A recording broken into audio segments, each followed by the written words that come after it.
మా పిల్లలు రాయడానికి ఇంట్రెస్ట్ చూపించరు. హోంవర్క్ చేయమంటే కూడా నానా ఇబ్బందులు పెడతారు. ఈ హోంవర్క్ టైంలో అయితే ప్రతి ఇంట్లో కూడా ఒక యుద్ధం చేసినట్లే ఉంటుందన్నమాట.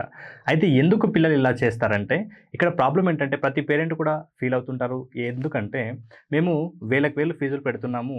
వీళ్ళకి అక్కడ స్కూల్‌లో ఏదైతే నేర్పించారో అది ఇంటి దగ్గరికి వచ్చి రాయమంటే పిల్లలు ఇంట్రెస్ట్ చూపించట్లేదు. అసలు దీనికి కారణం ఏంటని చాలామంది పేరెంట్స్ సఫర్ అవుతుంటారు. అయితే అసలు కారణం ఏంటంటే పిల్లలకి ఫస్ట్ పెన్ను పట్టుకునే పోస్చర్ అనేది తెలియకపోవడం వల్ల రాయడానికి రాసేటప్పుడు చేతి నొప్పి పడుతుంది. అందుకని రాయడం మీద ఇంట్రెస్ట్ చూపించరు.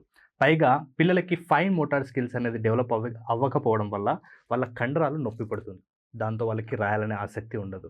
తర్వాత వాళ్ళకి హ్యాండ్ రైటింగ్ టిప్స్ తెలియదు. ఫోకస్ ఎలా ఇంప్రూవ్ చేసుకోవాలో తెలియదు కాబట్టి వాళ్ళు ఇబ్బందిగా ఫీల్ అవుతున్నారు. కాబట్టి ప్రతి పేరెంట్ కూడా ఈ విషయాన్ని గుర్తుంచుకొని చేయాల్సింది ఏంటంటే పిల్లలకి హ్యాండ్ రైటింగ్ నేర్పించాలంటే ఫోకస్ ఇంప్రూవ్ చేయాలి. హ్యాండ్ రైటింగ్ టిప్స్ నేర్పించాలి.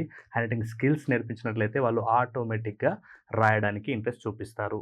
ఇవేవి చేయకపోవడం వల్లనే వాళ్ళు రాయడానికి ఇంట్రెస్ట్ చూయించట్లేదు.